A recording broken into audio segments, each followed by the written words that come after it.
Street photography can be challenging, and that's one of the reasons I really enjoy it. But this can definitely be a bit of a barrier when you're getting started, especially if you keep going out shooting and coming back with little to nothing to show for it.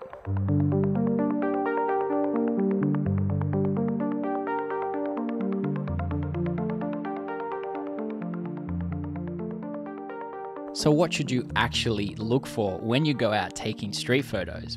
In this video, I've come up with a few things you can try or hopefully experiment with next time you go out taking street photos, so you're not just walking around aimlessly, because I've definitely been there. You can also find a couple of these suggestions mentioned in this book, plus plenty of others. So it's an interesting read, and I'll link it down below if you do want to check it out. These are things I'm often looking for to hopefully give my photos a bit of direction and hopefully come back with some more interesting results. So let's jump in. I think the first thing to remember is there's no right or wrong way to practice any form of photography, especially when it comes to street photography. It's all going to help. There's almost infinite things you can try and experiment with, far beyond just these suggestions, but I think they can be a really nice starting point, especially if you are really having difficulty just getting started. So first up, perhaps one of the easiest ones just to get you started, and that's finding unique patches of light and shadow. I often like looking for these patches of light when taking street photos, as they can make for interesting scenes, and these areas of shadow can also really help draw our eyes into the areas of light, really placing attention or drawing your eyes to the subject. This is quite a simple one to go out and practice, and you can do it in any city. Sometimes you just need the right conditions. So try and find a sunny day with some nice light and aim for when the sun is slightly lower in the sky, but not too low. So this can often be a few hours after sunrise or a few hours before sunset. This is when the sun will start to peak between different buildings. Just remember, with larger buildings, this light can disappear pretty quickly once the sun begins to set.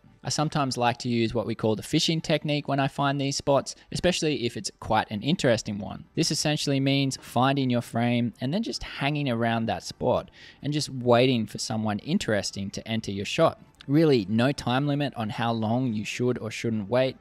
For me, if I get over it, I simply move on. If I think there's a chance of a slightly better shot coming just around the corner, I'll often wait it out a bit longer. Of course, in other conditions, we can still use light and shadow to create interesting frames. Even on more cloudy days, coming out towards light from darker buildings, even an alleyway or tunnels, like these examples here, you can create this interesting contrast to help you find interesting frames. The next one is layering. This one can sometimes be a bit harder to master. It's something I'm still experimenting with myself. I wouldn't say I've totally mastered it yet, but this is the technique of layering, where you're essentially shooting through something, creating an effect a bit like a double exposure. This can be shooting through various types of windows, like shop windows, car windows, whatever it may be, creating this extra layer to your image. Although reflections can be a part of this, you're aiming to shoot your subject basically behind that layer, which is what creates these multiple layers. This can be challenging to do well, but like a great double exposure, these photos really stand out when the different layers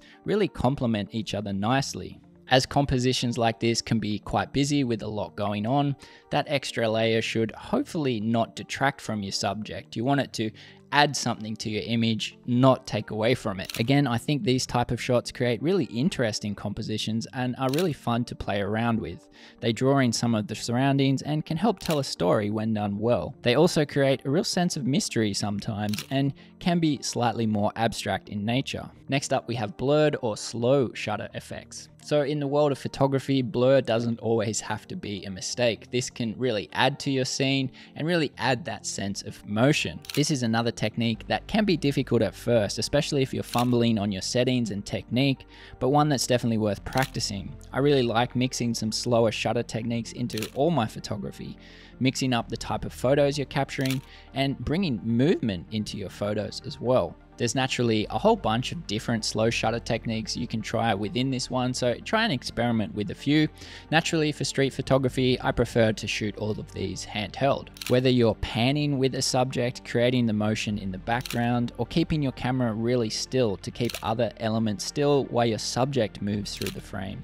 The aim here is to really highlight the movement. This is a fun one and you can really get as creative as you like. You can also experiment by shaking the camera quickly upwards or even in a circular motion to create this streaked blur effect. It can sometimes create an effect much like a painting, and for these, a pop of color amongst this blur can really make for interesting results. Not so much aimed at street photography, but I do have a video talking through different slow shutter techniques, which you can check out somewhere here if you're interested. So next up, we have reflections. Ah yes, good old reflections. This one might sound simple and might sound a bit like layering, but here we're focusing a little bit more on what's actually in the reflection, not what's behind it. So in the same way, glass windows can usually make for interesting reflections and usually easy to find in a city. Rainy days can also be a really interesting time to practice this one, as reflections appear all over the place as these puddles appear. Even mirrors themselves, if you find them anywhere around town, can be interesting for this.